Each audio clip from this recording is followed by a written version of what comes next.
During stock market crashes, Warren Buffett consistently demonstrates why he is widely considered the master of value investing. By 2022, the S&P 500 had fallen more than 20%, and many prominent investors, such as Michael Burry, Ray Dalio, and Jamie Dimon, believe we are just at the beginning of a much larger economic downturn.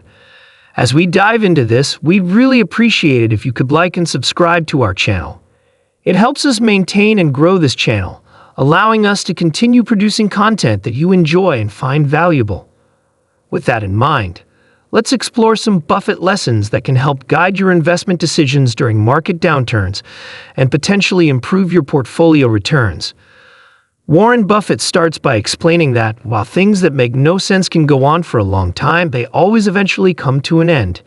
He specifically refers to the internet bubble during the late 1990s, where companies with little to no prospects of profitability were valued at billions of dollars.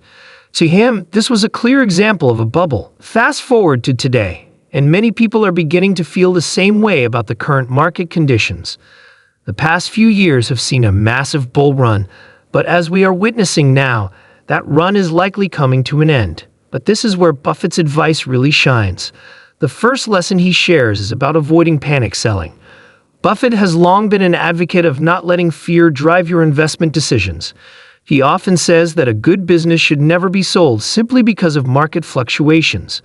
The market will inevitably have ups and downs, but if the underlying fundamentals of your investment haven't changed, there's no reason to sell. Buffett highlights that some investors simply aren't emotionally or psychologically suited for owning stocks. If you find yourself making rash decisions when the market drops, maybe stocks aren't for you. He compares it to owning a house. If someone offered you a ridiculously low price for your home just because they were reacting to a short-term market change, would you sell it? Of course not. You would look at the bigger picture, assess the situation, and make an informed decision. The same goes for stocks. If the fundamentals of the business haven't changed, then selling simply because of short-term market volatility is irrational. Buffett emphasizes that the longer you hold on to stocks, the less risky they become. This is the direct opposite of bonds. In the case of bonds, the longer the maturity, the riskier they become. But with stocks, the longer you hold them, the more likely they are to provide favorable returns, provided the underlying business is solid. He often brings up Ben Graham's idea of Mr. Market, which explains that the market's mood can fluctuate wildly. Imagine having a neighbor who constantly offers to buy your house at different prices based on his mood. One day he offers $800,000, and the next he's offering $300,000 because he's nervous about the market. Would you sell in your house at that price? Absolutely not. Why would you sell a great house just because your neighbor is offering you less? The same logic applies to stocks. Don't sell great businesses just because the market is undervaluing them temporarily. This brings us to another key Buffett lesson. The stock market is the only place where investors rush to sell when there's a sale. Buffett finds this illogical. If the price of a stock drops, but the fundamentals of the business haven't changed, that's a buying opportunity, not a reason to sell. Yet, when the market drops, many investors panic and sell off their shares, which only drives prices even lower. This is exactly what Buffett warns against. If the price drop is due to factors that won't permanently impair a company's ability to generate cash flow, then the price drop could be an opportunity to buy at a better value. The market will go through big drops here and there, but these are rare events. For example, the last major drop was during the 2008 financial crisis. While it caused significant losses for many, it also provided incredible opportunities to buy companies at fairer prices. These big market drops are infrequent, but when they happen, they often leave a large number of companies undervalued. Buffett has often stated that he only invests in things he understands. And by understands, he means that he has a deep comprehension of the economics of the business and how that will likely play out over the years. He uses Wrigley's chewing gum as an example. The internet may change the way people buy gum, but it won't change the basic fact that people will continue to chew gum.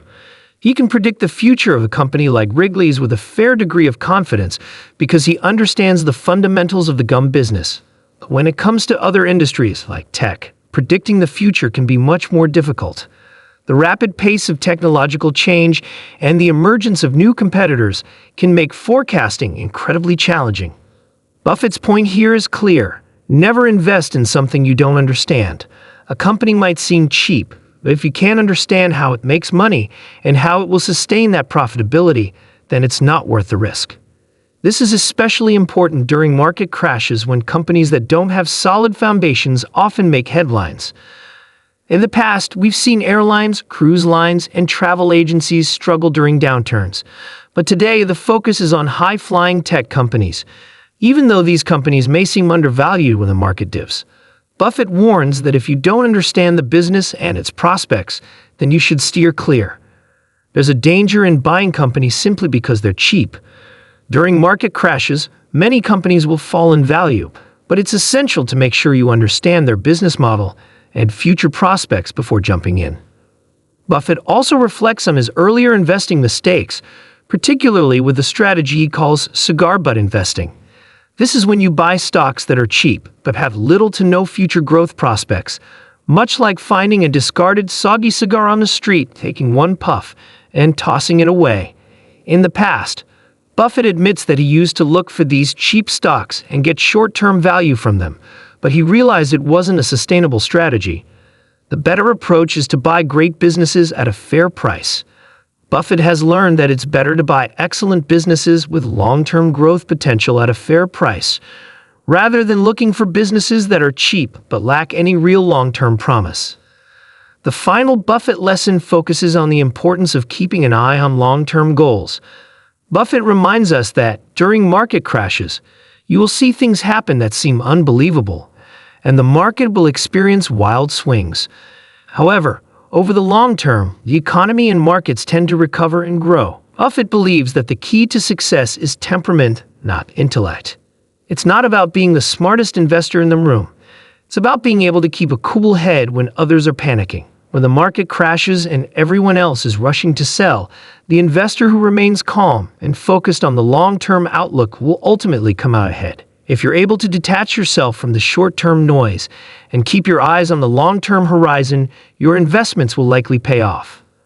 So, to sum it all up, Warren Buffett's 5 rules for navigating a volatile market downturn are: never sell in a panic, take advantage of opportunities when they present themselves, understand exactly what you're buying, buy great companies instead of cheap ones, and always keep your focus on the long term. These lessons can help guide you through the uncertainty of market downturns, and with a solid strategy, you'll be in a better position to make the most of these challenging times. We hope you found these insights valuable. If you did, please like and subscribe to the channel. It helps us tremendously, and we truly appreciate your support. That's all for today. Thanks for watching, and we'll see you in the next video.